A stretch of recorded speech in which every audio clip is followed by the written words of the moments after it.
Chapter 3. The Attack on the Goods-Wagon. All this time my own tent was pitched in an open clearing, unprotected by a fence of any kind round it. One night when the medical officer, Dr. Rose, was staying with me, we were awakened about midnight by hearing something tumbling about among the tent ropes. When going out with a lantern we could discover nothing. Daylight, however, plainly revealed the pug marks of a lion, so that on that occasion I fancy one or other of us had a narrow escape. Warned by this experience, I at once arranged to move my quarters, and went to join forces with Dr. Brock, who had just arrived at Tsavo to take medical charge of the district.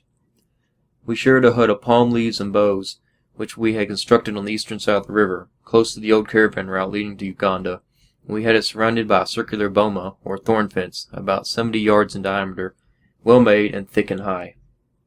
Our personal servants also lived within the enclosure, and a bright fire was always kept up throughout the night.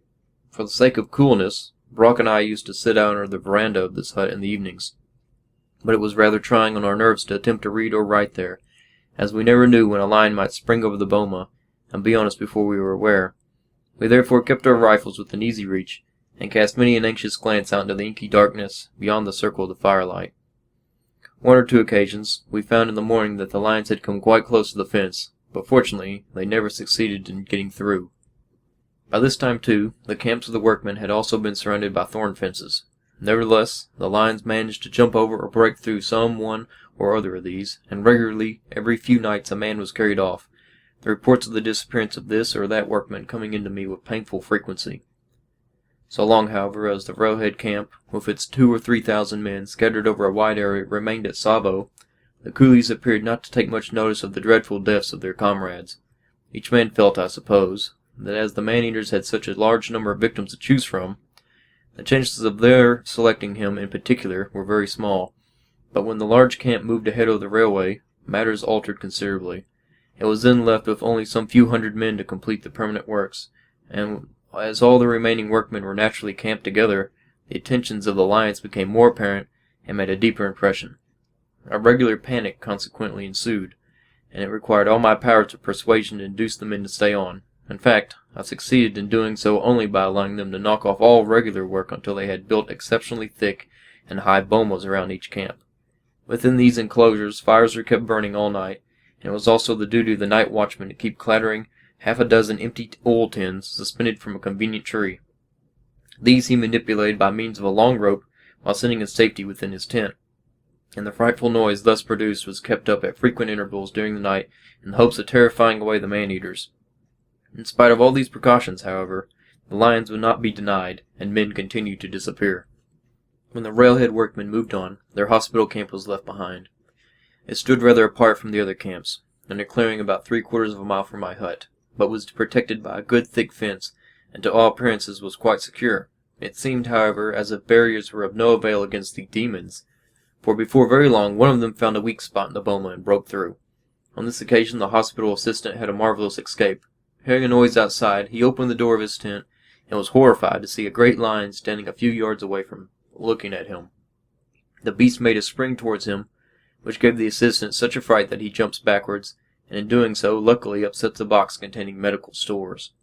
This crashed down with such a loud clatter of breaking glass that the lion was startled from the moment, and made off to another part of the enclosure. Here, unfortunately, he was more successful, as he jumped onto and broke through a tent in which 8 patients were laying. 2 of them were badly wounded by his spring, while a third poor wretch was seized and dragged off bodily through the thorn fence. The 2 wounded coolies were left there to lay, a piece of torn tent having fallen over them, and in this position the doctor and I found them on our arrival soon after dawn next morning. We at once decided to move the hospital closer to the main camp. A fresh site was prepared, a stout hedge built around the enclosure, and all the patients were moved in before nightfall. As I had heard that lions generally visit recently deserted camps, I decided to sit up all night in the vacant boma with the hope of getting an opportunity of bagging one of them. But in the middle of my lonely vigil, I had the mortification of hearing shrieks and cries coming from the direction of the new hospital, telling me only too plainly that our dreaded foes had once more eluded me. Hurrying to the place at daylight, I found that one of the lions had jumped over the newly erected fence, and had carried off the hospital vista, water carrier, and that several other coolies had been unwilling witness of the terrible scene that took place within the circle of light given by the big campfire. The Bista, it appears, had been lying on the floor, with his head towards the center of the tent and his feet neatly touching the side. The lion managed to get its head in below the canvas, seized him by the foot, and pulled him out. In desperation, the unfortunate water carrier clutched hold of a heavy box in a vain attempt to prevent himself being carried off, and dragged it with him until he was forced to let go by its being stopped by the side of the tent. He then caught hold of a tent rope, and clung tightly until it broke. As soon as the lion managed to get him clear of the tent, he sprang at his throat, and after a few vicious shakes, the poor beastie's agonizing cries were silenced forever. The brute then, seizing him in his mouth, like a huge cat with a mouse, and ran up and down the boma looking for a weak spot to break through. This he presently found and plunged into, dragging his victim with him, and leaving shreds of torn cloth and flesh as ghastly evidence of his passage through the thorns. Dr. Brock and I were easily able to follow his track, and soon found the remains about 400 yards away in the bush. There was the usual horrible sight. Very little was left of the unfortunate beasta. Only the skull, the jaws, a few of the large bones, and a portion of the palm with 1 or 2 fingers attached. In one of these was a silver ring, and this, with the teeth, a relic much prized by certain castes, was sent to the man's widow in India. Again, it was decided to move the hospital, and again, before nightfall, the work was completed, including a still stronger and thicker boma. When the patients had been moved, I had a covered goods wagon placed in a favorable position on a side which ran close to the site which had just been abandoned, and in this Brock and I arranged to sit up the night. We left a couple of tents still standing within the enclosure, and also tied up a few cattle in it as bait for the lions, who had been seen in no less than 3 different places in the neighborhood during the afternoon of April 23rd. 4 miles from Tsavo, they had attempted to seize a coolie who was walking along the line. Fortunately, however, he was just timed to escape up a tree, where he remained, more dead than alive, until he was rescued by the traffic manager, who caught sight of him from a passing train. They next appeared closer to Tsavo station, and a couple of hours later some workmen saw one of the lions stalking Dr. Brock as he was returning about dusk from the hospital. In accordance with our plan, the doctor and I set out after dinner for the Goods-Wagon, which was about a mile away from our hut. In the light of the subsequent events, we did a very foolish thing in taking up our position so late. Nevertheless, we reached our destination in safety, and settled down to our watch at about 10 o'clock. We had the lower half of the door of the wagon closed, while the upper half was left wide open for observation, and we faced, of course, in the direction of the abandoned boma, which, however, we were unable to see into the inky darkness. For an hour or two everything was quiet, and the deadly silence was becoming very monotonous and oppressive, when suddenly, to our right, a dry twig snapped, and we knew that an animal of some sort was about. Soon afterwards we heard a dull thud, as if some heavy body had jumped over the boma. The cattle, too, became very uneasy, and we could hear them moving about restlessly. Then again came dead silence. At this juncture I proposed to my companion that I should get out of the wagon and lie on the ground close to it, as I could see better in that position should the lion come in our direction with his prey.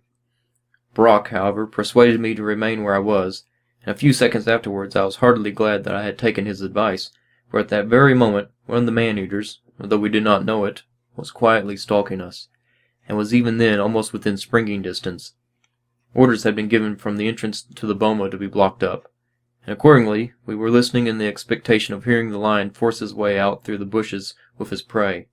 As a matter of fact, however, the doorway had not been properly closed, and while we were wondering what the lion could be doing inside the boma for so long, he was outside all the time, silently reconnoitering our position. Presently I fancied I saw something coming very stealthily towards us. I feared, however, to trust my eyes, which by that time were strained by prolonged staring through the darkness.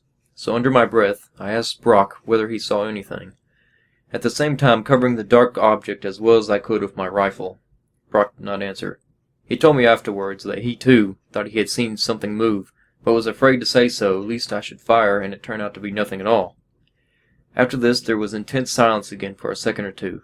Then with a sudden bound a huge body sprang at us. "The lion!" I shouted, and we both fired almost simultaneously.